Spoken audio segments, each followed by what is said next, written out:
ভারপ্রাপ্ত চেয়ারম্যান তারেক রহমান ৩১ দফা বাস্তবায়নে বিএনপির নেতাকর্মীদের হয়ে এক হয়ে কাজ করার আহ্বান জানালেন নারায়ণগঞ্জ ২ আসনের প্রার্থী নজরুল ইসলাম আজাদ।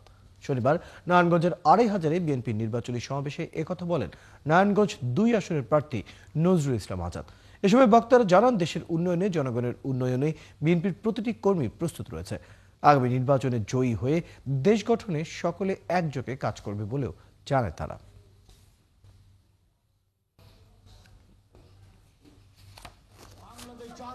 দল এদেশের মানুষের আকাঙ্ক্ষিত নেতা, এদেশের মানুষের হৃদয়ের বাদশা জননেতা তারেক রহমানের দল।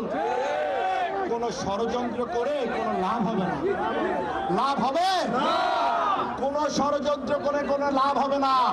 আপনারা যারা আছেন সবাই বিএনপির ছায়ার নিচে আসেন।